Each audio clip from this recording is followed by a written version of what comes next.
Hello everyone, welcome to my YouTube channel ख्वाबों के पंख। आज इस वीडियो में हम वैशाख मास में नित्य सुनी जाने वाली वैशाख मास की महापुण्य फल देने वाली 5 कहानियां सुनाने जा रहे हैं। इन सभी कहानियों को सुनने से आपको शुभ फल प्राप्त होगा और भगवान श्री हरि नारायण का आप पर आशीर्वाद बना रहेगा। चलिए शुरू करते हैं कहानियां। उससे पहले यदि आपने अभी तक मेरे चैनल को सब्सक्राइब नहीं किया है तो प्लीज सब्सक्राइब कर लीजिए, साथ में बेल आइकन को भी प्रेस कर लीजिए। सुनाने जा रहे हैं वैशाख महीने में आज बंदरी की कहानी सुनेंगे। इसको सुनने मात्र से ही होती है संतान सुख में बढ़ोतरी, संतान सुख की प्राप्ति होती है। इस वीडियो को शुरू करने से पहले आप सभी से विनम्र निवेदन है कि यदि आपने अभी तक मेरे चैनल को सब्सक्राइब नहीं किया है तो please like, share and subscribe my channel. साथ में बेल आइकन को भी प्रेस कर लीजिए ताकि आने वाले वीडियोस का नोटिफिकेशन आपको मिलता रहे। चलिए बंदरी की कहानी शुरू करते हैं। एक राजा था, वह वैशाख माह में प्रतिदिन ब्रह्म मुहूर्त में उठकर गंगा जी में स्नान करता था। राजा का आदेश था कि मुझसे पहले गंगा जी में कोई भी स्नान नहीं करेगा। राजा जब गंगा जी में स्नान करने जाते तो उन्हें प्रतिदिन शांत जल के स्थान पर हिलता हुआ हलचल युक्त जल दिखाई देता, तो राजा को संदेह होता कि निश्चित ही इसमें कोई और है जो पहले से गंगा जी में स्नान कर चुका होता है। अतः राजा ने नदी के तट पर पहरेदार बिठा दिए। गंगा जी के तट पर एक वृक्ष था, उस पर एक बंदरिया रहती थी। वह प्रतिदिन राजा के स्नान करने से पूर्व स्नान करके वृक्ष पर चढ़कर बैठ जाती थी। इस प्रकार होते होते पूरा वैशाख माह व्यतीत हो गया, किंतु अंतिम दिन राजा के सिपाही ने देख लिया और उस बंदरिया को पकड़कर राजा के पास ले गए और कहा कि यह बंदरिया आपसे पूर्व हर रोज गंगा जी में स्नान करती है। उधर राजा की प्रतिज्ञा थी कि यदि कोई भी स्त्री मुझसे पूर्व स्नान करती होगी तो मैं उससे विवाह कर लूंगा। इसलिए राजा को बंदरी के साथ विवाह करना ही पड़ा।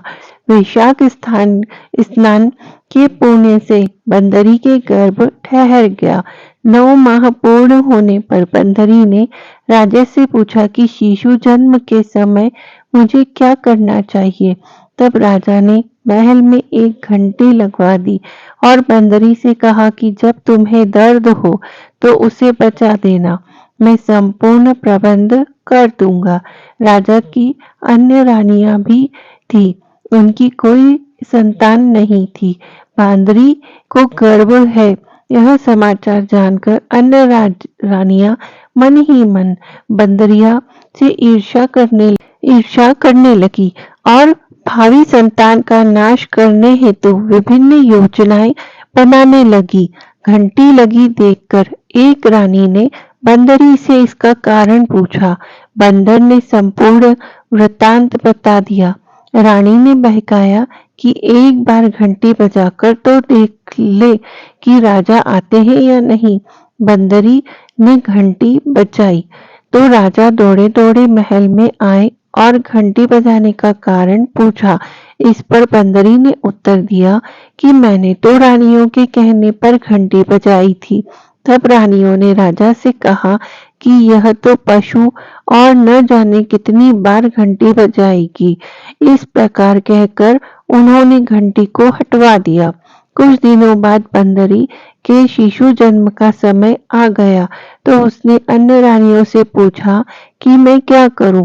तब रानी ने कहा कि तुम आंखों पर पट्टी बांधकर सो जाओ।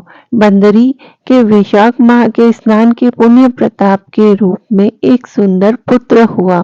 शिशु के जन्म होते ही उसके रोने से पूर्व ही रानियों ने उसे एक टोकरी में रखकर दासी को दे दिया और आदेश दिया कि इसे नदी में बहाकर आओ और उस शिशु के स्थान पर एक पत्थर रख दिया। राजा को भी कहलवा दिया कि बंदरी ने एक पत्थर को जन्म दिया। राजा ने सुना तो उन्होंने भी संतोष कर लिया कि जब दूसरी रानियों की संतान नहीं है तो यह तो बंदरी है, इसके क्या संतान होगी। उधर दासी ने उस सुंदर शिशु को नदी में न बहाकर कुम्हार के खंडर में रख दिया। दूसरे दिन कुम्हारिन खंडर में आए तो वहां एक सुंदर शिशु को रोते हुए देखा। कुम्हार कुम्हारिन भी निसंतान थे। उन्होंने उस शिशु को अपने लिए भेजी गई भगवान की भेंट माना और बड़े प्रेम से शिशु का पालन पोषण करने लगे। कुछ बड़ा होने पर बालक को यह ज्ञात हुआ कि रानी बंदरी का पुत्र है, जिसको रानियों ने मरवाना चाहा था। एक दिन वह बालक कुम्हार के बनाए हुए मिट्टी के हाथी घोड़े लेकर पनघट पर जा बैठा। बेटा और दासियों को देखकर कहने लगा कि जाओ रे मेरे मिट्टी के हाथी घोड़े, पानी पियो। जब दासियों ने यह बात सुनी तो वह हंसने लगी और बोली, अरे मूर्ख, कभी मिट्टी के हाथी घोड़े भी पानी पीते हैं क्या। इस पर उस बालक ने कहा कि कभी बंदरी के भी पत्थर जन्म लेता है क्या। उस बालक की यह बात सुनकर दासियों ने जाकर महल में कही। तब रानियों ने दूसरे दिन विष मिलाकर लड्डू भेज दिए। ईश्वर की कृपा से लड्डू गोंद और बादाम के हो गए और उन लड्डुओं को खाने से उस लड़के की मृत्यु नहीं हुई। यह समाचार दासी ने रानी को कहा और रानी ने राजा से कहकर कुम्हार को देश निकाला दिलवा दिया। कुम्हार वन में रहने लगा। तत्पश्चात अगले वर्ष चैत्र मास में माता गंगोर की पूजन का दिन आया तो वह बंदरी का पुत्र 108 करवे और 108 गोली लेकर तथा घड़े में पानी भरकर बगीचे के बाहर बैठ गया। उधर राजा की और साहूकार की पुत्रियां गंगोर बनाने के लिए मिट्टी लेने के लिए आई तथा बगीचे में खेलने और झूलने लगी। इस कारण कुछ समय बाद उन्हें प्यास लगी। तब उन्होंने उस बंदरी के पुत्र से जल पिलाने के लिए कहा तो उस बालक ने उत्तर दिया कि मेरे पास एक गोली है, उसे खाते जाओ और मेरी चारों ओर फेरे लगाते जाओ, तब मैं तुम्हें जल पिलाऊंगा।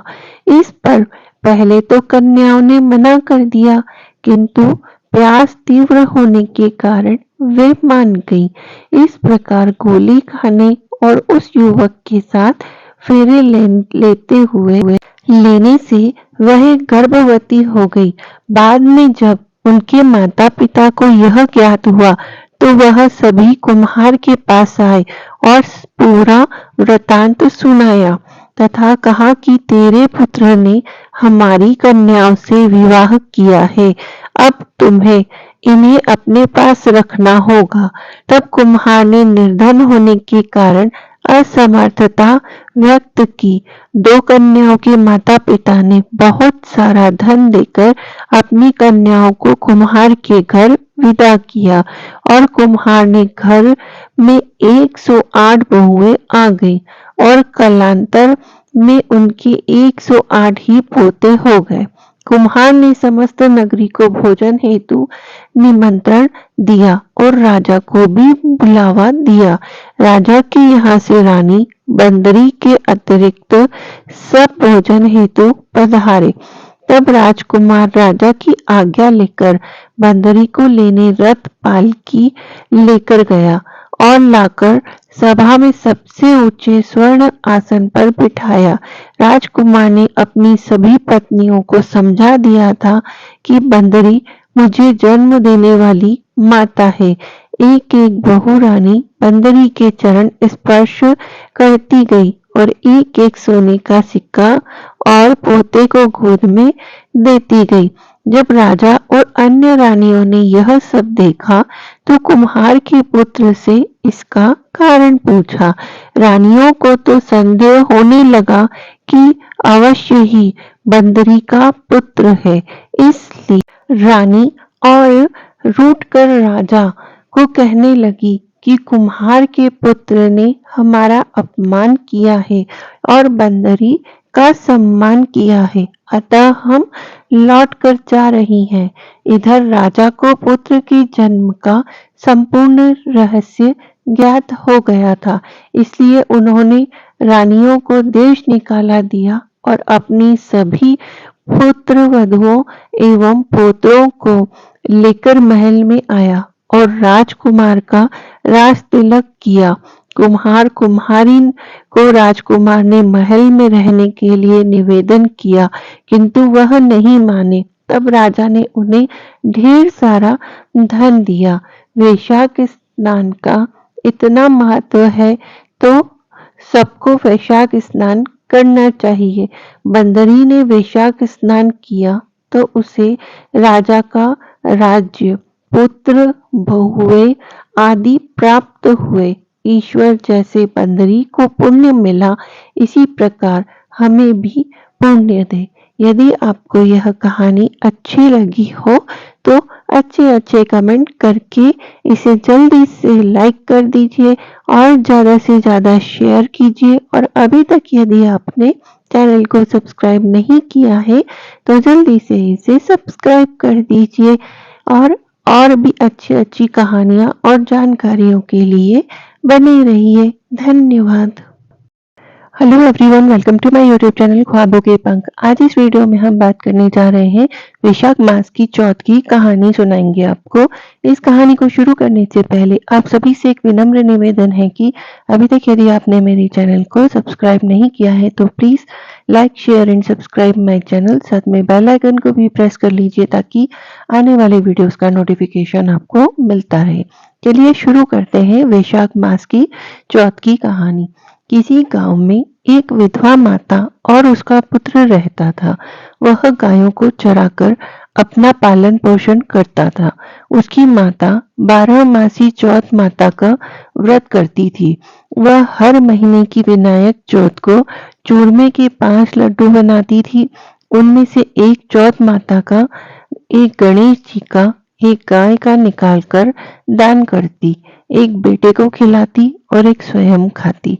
जब वैशाख महीने की चौथ भी बेटा पड़ोसन के घर गया था, वहां चूरमा देखकर पूछने लगा।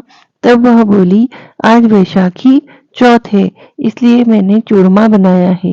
तेरी माँ तो हर चौथ को ही बहुत सारे लड्डू बनाती है पर तुझे केवल एक ही लड्डू खाने को देती है, ठंडी बासी रोटी की खाने को देती है। लड़का पड़ोसन की बातों के बहकावे में आ गया और अपनी माता से बोला, माँ तू तो चूरमा खाती है और मुझे सिर्फ एक लड्डू देती है, इसलिए तू अब चौथ माता का व्रत करना छोड़ दे। माँ ने कहा, बेटा मैं तो चौथ माता का व्रत करती हूँ तेरी ही सुख शांति के लिए, मैं यह व्रत नहीं छोड़ सकती हूँ। यह सुनकर बेटा नाराज होकर विदेश जाने लगता है। माँ बोली, बेटा यदि तू मेरे से नाराज होकर विदेश जाना चाहता है तो यह माताजी की आंखें अपने साथ ले जा। यदि तेरे पर कोई संकट आए तो चौथ माता और विनायक जी का नाम लेकर इन्हें डाल देना, तेरा संकट दूर हो जाएगा। लड़का आंखों को लेकर विदेश चला गया। रास्ते में उसे एक खून से भरी हुई नदी मिली जिसे पार करना संभव था, लेकिन उस संकट की घड़ी में उसे अपनी माँ की याद आई और उसने एक आंखा चौथ माता का नाम लेकर उस नदी में डाल दिया और कहा, चौथ माता यदि तू सच्ची है और मेरी माँ तेरे ऊपर पूरा भरोसा करती है और तेरा व्रत करती है तो यह नदी दूध और पानी से भर जाए और मुझे रास्ता मिल जाए। उसने उसके ऐसा कहते ही रास्ता मिल गया। आगे चलने पर भयंकर जंगल से भी उसे इसी प्रकार आंखें पूर कर गुजरना पड़ा। आगे चलकर एक नगर में पहुंचा। उस राजा के यहाँ रोज एक मिट्टी के बर्तन का अलाव पकता था। वह अलाव तब पकाता था जब उसमें एक आदमी की बलि दी जाती थी। यानी एक आदमी को बर्तनों के साथ चुन दिया जाता था। उस लड़के ने वहां जाकर देखा, एक बुढ़िया माई आटा पीसते जा रही थी और रोती जा रही थी। लड़के ने इसका कारण पूछा, तब बुढ़िया बोली कि आज मेरे इकलौते बेटे का इस अलाव में जाने का नंबर है। तब वह लड़का बोला, हे बुढ़िया माई, तू मुझे जल्दी से खाना खिला दे, तेरे पुत्र की जगह मैं जाऊंगा। बुढ़िया माई ने मना करने पर भी वह नहीं माना और राजा को बुलावा आने पर वह अपना सारा सामान बुढ़िया के पास छोड़कर वह चला गया। साथ में चौथ माता की आंखें व एक जल का लोटा उस अलाव में अपने साथ रख लिया और चौथ माता का नाम लेकर बैठ गया। दूसरे दिन अलाव पककर तैयार हो गया। लोगों को बहुत आश्चर्य हुआ। प्रजा ने जाकर राजा से यह बात कही। तब राजा स्वयं देखने आए। अलाव में से बर्तन निकाले जाने लगे तो अंदर से आवाज आई, धीरे धीरे बर्तन उतारो, अंदर मैं हूँ। तभी राजा ने आवाज सुनकर कहा कि तू अंदर कौन है, कोई भूत प्रेत है या कोई देव? तब वह लड़का बोला, कल जिस लड़के को तुमने अलाव में चुना था, मैं वही लड़का हूँ। लड़का बाहर आया। बाहर आने पर बुढ़िया माई व राजा के पूछने पर उसने कहा कि यह सब चमत्कार मेरी चौथ माता वह विनायक जी के व्रत का है। मेरी माँ मेरी सलामती के लिए व्रत करती है। उन्हीं के प्रताप से आज मेरा यह भयानक संकट दूर हुआ है। राजा को विश्वास नहीं हुआ। तब राजा ने 2 घोड़े मंगाए, एक पर स्वयं बैठा, दूसरे पर लड़के को बिठाकर उसके हाथ पैरों में जंजीर बांधी और कहा कि यदि तेरी चौथ माता सच्ची है तो यह जंजीर मेरे हाथ पैरों में आ जाए। लड़के ने चौथ माता का आंखा फोड़कर कहा, हे गणेश जी महाराज, आप ही मेरी रक्षा करना। इतना कहते ही भगवान की कृपा से वह जंजीरें खुलकर राजा के हाथ में जा गिरी। राजा रानी व प्रजा ने चौथ माता का चमत्कार अपनी आंखों से देखा। उसी दिन से वे सभी चौथ माता व विनायक जी के परम भक्त हो गए। राजा ने अपनी राजकुमारी का विवाह उस लड़के के साथ कर दिया और बहुत सारा धन वैभव देकर उसे विदा किया। अब वह दोनों वर वधू अपने गांव पहुंचे तो लोगों ने जाकर बूढ़ी माई को बताया कि तेरा बेटा बहू को साथ लेकर आ रहा है। तब वह बोली, अरे नहीं, मेरे भाग्य में बहू बेटे का सुख कहाँ। वह ऐसा कह ही रही थी कि दोनों जने उसके पैरों में गिर गए और बेटा अपनी माँ से माफी मांगने लगा और कहने लगा कि यह सब चौथ माता की कृपा से ही हुआ है। आज मैं तेरे सामने खड़ा हूँ। उसके बाद उसने सारी नगर में ढिंढोरा पिटवा दिया कि सारी सुहागिनें बेटी की माँ हो सके तो लड़कियां भी चौथ माता का व्रत करे और हो सके तो पूरा 12 महीने की चौथ करे, नहीं तो चारों बड़ी चौथ करे, नहीं तो दोनों अवश्य करे। ये चौथ माता जैसा तुमने बूढ़ी माई और उसके बेटे को दिया, वैसा सभी कहानी कहने और सुनने वालों को भी ऐसा ही आशीर्वाद देना। हे माता, इससे सभी का भला हो। एक बार भवानी, उमा तथा उनका पुत्र श्री गणेश साथ साथ बैठे थे, बातें कर रहे थे। तभी माता उमा ने पूछा, हे वत्स गणेश, वैशाखी चौथ का क्या विधि विधान है? तो उन्होंने कहा, इस चौथ को संकट नाशक चौथ क्यों कहते हैं? तब भगवान श्री गणेश जी महाराज ने अपने श्री मुख से कहा कि जग जननी माता वैशाख कृष्ण चतुर्थी को होने वाली चौथ सर्व प्रकार के संकट हरने वाली है, इसलिए इस चौथ को संकट नाशक चौथ कहते हैं। इस दिन भगवान गणेश जी की पूजा की जाती है। जो भी इस पूजा को करेगा उसकी सारी मनोकामनाएं पूर्ण होगी और उसकी संतान पर कोई भी कष्ट नहीं आएगा। यदि ये जानकारी आपको अच्छी लगी हो तो ज्यादा से ज्यादा इसे शेयर कीजिए। धन्यवाद।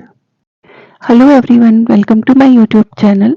आज इस वीडियो में हम शालिग्राम जी की कहानी सुनने जा रहे हैं। वैशाख मास में प्रतिदिन शालिग्राम जी की कहानी को सुनना चाहिए, इससे आपको शुभ फल प्राप्त होते हैं।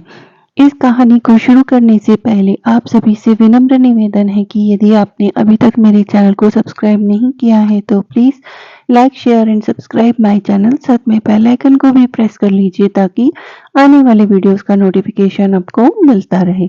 चलिए शुरू करते हैं शालिग्राम जी की कहानी, जो कि वैशाख मास में प्रतिदिन सुनना चाहिए। एक बुढ़िया थी, उसके घर शालिग्राम जी थे और वह उनकी बहुत सेवा करती थी।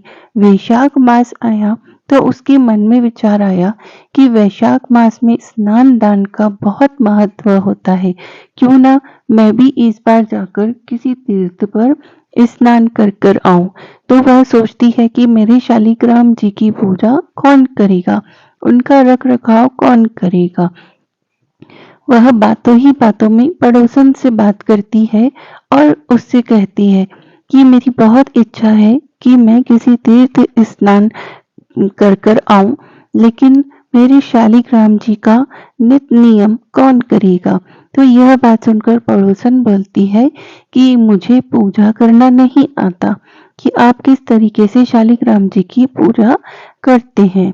तो वह कहती है कि ठीक है, आप मुझे बता दीजिए कि आप कैसे उनकी पूजा करते हैं, मैं भी वही नियम पालन कर लूंगी। इस पर बुढ़िया कहती है कि तुम्हें ज्यादा कुछ करने की जरूरत नहीं है, तुम्हें सिर्फ उनकी सेवा करना है। उनकी सेवा करने के लिए सवेरे इनको उठाना, इन्हें गंगा जी से एक लोटा भरकर लाना और आते समय बगीचे से कुछ पुष्प और तुलसी लाना, भगवान को जल व कच्चे दूध से नहलाना, फिर चंदन लगाकर पुष्प तुलसी चढ़ाना, दूध का भोग लगाना।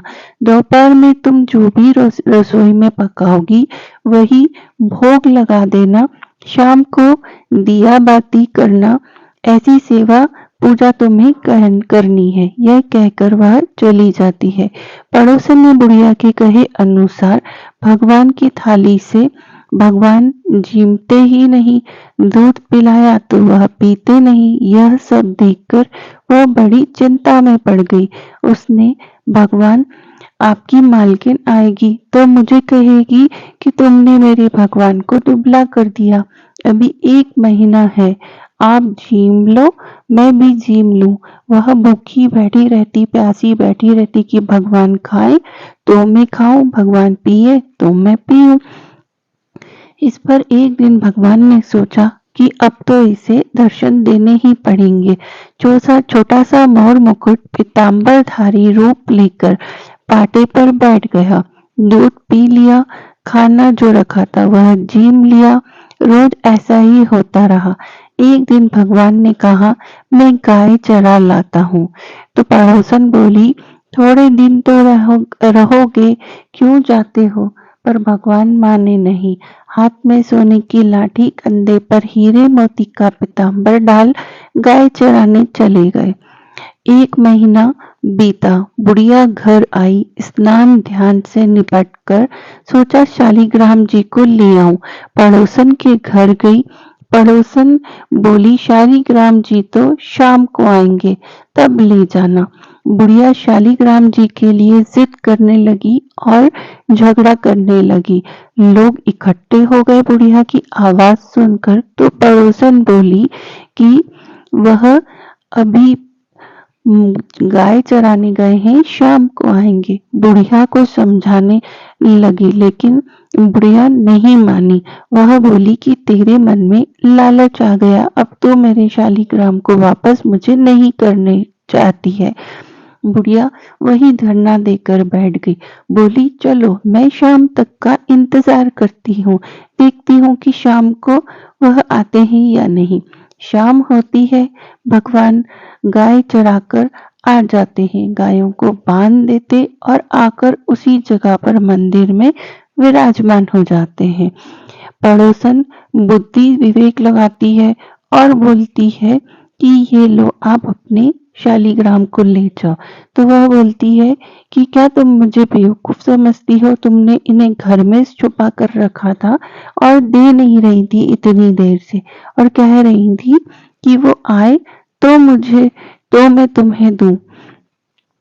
बोले वह तो घर में ही थे, फिर भी तुमने नहीं दिया। देखो कहाँ बाहर से कोई आया, मैं तो यहीं दरवाजे पर बैठी हूँ। पड़ोसन बहुत दुखी होती है और वह भगवान के आगे हाथ जोड़कर विनती करती है कि भगवान, जैसे आपने मुझे दर्शन दिए वैसे ही दर्शन आप इस बूढ़ी माता जी को भी दीजिए, नहीं तो यह हमेशा मुझे गलत ही समझेगी और मैं अपने आप को सच कैसे साबित करूंगी। तो भगवान वही दर्शन उस बूढ़ी औरत को भी देते हैं। तो वह देखकर सन्न रह जाती है और वह जल्दी से जाकर पड़ोसन के पैरों में गिर जाती है और कहती है कि मेरी तुम्हारी पूजा सफल हुई और मेरा गंगा स्नान करने जाना इस तीर्थ स्नान का मुझे पूरा लाभ मिल गया, जिसकी वजह से मुझे भगवान के दर्शन हुए हैं। तुम्हारी मुझ पर बहुत कृपा है। वह शालिग्राम जी को अब नित सवेरे शाम रात खाना खिलाती और बच्चे की तरह रखने लगी, उन्हीं से बातें करने लगी। यदि ये कहानी अच्छी लगी हो तो जल्दी से जल्दी अच्छे से अच्छे कमेंट कीजिए और इसे ज़्यादा से ज़्यादा शेयर कीजिए। धन्यवाद। Hello everyone, welcome to my YouTube channel ख्वाबों के पंख। आज इस वीडियो में हम वैशाख मास के लक्कड़हारे की कहानी सुनाने जा रहे हैं। इस कहानी को शुरू करने से पहले आप सभी से एक विनम्र निवेदन है कि अभी तक यदि आपने मेरे चैनल को सब्सक्राइब नहीं किया है तो जल्दी से सब्सक्राइब कर दीजिए, साथ में बेल आइकन को भी प्रेस कर लीजिए ताकि आने वाले वीडियोस का नोटिफिकेशन आपको मिलता रहे। साथ में अच्छे अच्छे कमेंट्स कीजिए और इसे ज्यादा से ज्यादा शेयर कीजिए। चलिए कहानी स्टार्ट करते हैं। एक बार एक पति और पत्नी थे। वे बहुत गरीब थे। पति रोज जंगल जाता और वहां से लकड़ियां काटकर घर लाता और इनका गट्ठर बना के सोचता था, और ऐसे ही वे अपना गुजारा करते थे। फिर वैशाख का महीना आया और सब गांव के लोग वैशाख का स्नान करने लगे। तो यह औरत भी वैशाख नहाने लगी और उसका पति जो लकड़ियों की गट्ठर बनाता, वह पत्नी उसमें से एक लकड़ी निकाल लेती और अलग रख देती। वह स्नान करके आती तो आंवला, पीपल और पथवारी की सबकी पूजा करती तथा कथा सुनती थी। ऐसा करते करते वैशाख माह पूरा हो गया। पत्नी ने रोज बचाए हुए लकड़ियों का एक गट्ठर बनाया और भगवान श्री हरि नारायण का नाम लेकर बेचने नगर में निकल पड़ी। भगवान श्री हरि नारायण की कृपा से वह लकड़ियों का गट्ठर चंदन का हो गया। जब वह राजा के महल के आगे से गुजर रही थी तो उन लकड़ियों की खुशबू से पूरे महल में खुशबू फैल गई। राजा को जैसे ही खुशबू आई तो उन्होंने द्वारपालों से पूछा, ये चंदन की लकड़ियों की खुशबू कहाँ से आ रही है? द्वारपाल बोले, महाराज, एक औरत चंदन की लकड़ियों का गट्ठर बेच रही है, उसमें से ही खुशबू आ रही है। राजा ने उनसे कहा, उसे महल में ले आओ। चंदन की लकड़ियों का गट्ठर देखकर राजा ने पूछा, इन लकड़ियों की क्या कीमत है? तब वह औरत बोली, जितना आप देना चाहें आप दे दे। मुझे तो सिर्फ 5 ब्राह्मण खिलाना है। उन्हें खिलाने में जो भी सामान चाहिए मुझे बस वही चाहिए। राजा ने 5 ब्राह्मणों को खिलाने लायक सामान देकर उसे उसके घर भेज दिया। उस लक्कड़हारे की पत्नी ने 5 ब्राह्मणों को भोजन कराया। भोजन कराकर उन्हें दक्षिणा दी और ब्राह्मणों से आशीर्वाद लिया। इधर पति का लकड़ियों का गट्ठर उस दिन नहीं बिका और उसके घर आने में देर हो गई। उधर ब्राह्मण और भगवान श्री हरि नारायण के आशीर्वाद से उसकी झोपड़ी महल में बदल गई। रसोई में 56 पकवान तैयार हो गए। पति जब वापस आया तो उसने झोपड़ी की जगह महल देखा। तो उसे देखकर उसकी पत्नी उसके पास आई और भगवान श्री हरि नारायण की कृपा की सारी बात अपने पति को बता दी। दोनों पति पत्नी ने साथ में भोजन किया और उस महल में सुखपूर्वक रहने लगे। भगवान नारायण की पूजा करने लगे। जो भी व्यक्ति इस कथा को वैशाख में कहता या सुनता है, उस पर श्री नारायण भगवान की कृपा बनी रहती है। आप पर भी यह कृपा बनी रहे, क्योंकि आप इसे सुन रहे हैं और मैं इसे सुना रही हूँ, तो मुझ पर भी भगवान श्री हरि नारायण की कृपा बनी रहे। इसी के साथ आपको ये वीडियो अच्छा लगा हो तो इसे अच्छे कमेंट्स जरूर कीजिए और ज़्यादा से ज़्यादा शेयर कीजिए। धन्यवाद। Hello everyone, welcome to my YouTube channel. आज इस वीडियो में हम वैशाख मास में पीपल सींचने की कहानी सुनने जा रहे हैं, जिसे सुनने मात्र से ही कभी भी आपको धन की कमी नहीं होगी। एक ब्राह्मण, बूढ़ा ब्राह्मण था। वह रोज पीपल को जल से सींचता था। पीपल में से रोज एक लकड़ी निकलती और कहती, पिताजी मैं आपके साथ जाऊंगी। यह सुनते सुनते बूढ़ा दिन ब दिन कमजोर होने लगा। तो बुढ़िया ने पूछा कि क्या बात है। तो बूढ़ा बोला कि पीपल से एक लकड़ी निकलती है और कहती है कि वह भी मेरे साथ चलेगी। बुढ़िया बोली कि कल ले आना उस लड़की को। जहाँ 6 लड़कियां पहले से ही हमारे घर में हैं, वहां एक लड़की और हो जाएगी, तो 7 हो जाएंगी। वह 7वीं लड़की को अगले दिन अपने साथ घर ले आया। घर लाने के बाद बूढ़ा ब्राह्मण आटा मांगने गया, तो उसे पहले दिनों की अपेक्षा आज ज्यादा आटा मिल गया। जब बुढ़िया वह आटा छानने लगी तो लड़की ने कहा कि लाओ माँ, मैं छान देती हूँ। जब वह आटा छानने बैठी तो परात भर गई। उसके बाद माँ खाना बनाने लगी तो लड़की बोली कि आज रसोई मैं बनाऊंगी। तो बुढ़िया बोली कि ना, तेरे हाथ जल जाएंगे। लेकिन लड़की नहीं मानी और वह रसोई में खाना बनाने गई। तो उसने तरह तरह के 3600 पकवान बना डाले और आज सभी ने भरपेट खाना खाया। इससे पहले वह आधा पेट भूखा ही रहते थे। रात हुई तो बुढ़िया का भाई आया और कहने लगा कि दीदी मैं तो खाना खाऊंगा। बुढ़िया परेशान हो गई कि अब खाना कहाँ से आएगा। लड़की ने पूछा कि क्या बात है माँ। उसने कहा कि तेरे मामा आए हैं और रोटी खाएंगे, लेकिन रोटी तो सबने खा ली है, अब उसके लिए कहाँ से लाऊंगी। लड़की बोली तू चिंता मत कर माँ, मैं बना दूंगी। और वह रसोई में गई और मामा के लिए 3600 व्यंजन बना दिए। मामा ने भरपेट खाना खाया और कहा कि ऐसा खाना इससे पहले मैंने कभी नहीं खाया है। बुढ़िया ने कहा कि भाई तेरी पावनी भांजी है, उसी ने बनाया है। शाम हुई तो लड़की बोली कि माँ चौका लगा के चौके का दिया जला देना, कोठे में मैं सो जाऊंगी। बुढ़िया बोली कि ना बेटी, तू डर जाएगी। लेकिन वह बोली कि ना, मैं नहीं डरूंगी, मैं अंदर कोठे में ही सोऊंगी। वह कोठे में ही जाकर सो गई। आधी रात को लड़की उठी और चारों ओर आंख मारी तो धन ही धन हो गया। वह बाहर जाने लगी तो एक बूढ़ा ब्राह्मण सो रहा था। उसने देखा तो कहा कि बेटी तू कहाँ चली। लड़की बोली कि मैं तो दरिद्रता दूर करने आई थी, अगर तुम्हें दूर करवानी है तो करवा लो। उसने बूढ़े के घर में भी आंख से देखा तो चारों ओर धन ही धन हो गया। सुबह सवेरे सब उठे तो लड़की को ना पाकर उसे ढूंढने लगे कि पावनी बेटी कहाँ चली गई। बूढ़ा ब्राह्मण बोला कि वह तो लक्ष्मी माता थी, जो तुम्हारे साथ मेरी दरिद्रता भी दूर कर गई है। लक्ष्मी माता, जैसे आपने उनकी दरिद्रता दूर की है, वैसे ही सबकी दरिद्रता दूर करना और सबके भंडारे भरना, सभी के दुखों का नाश करना।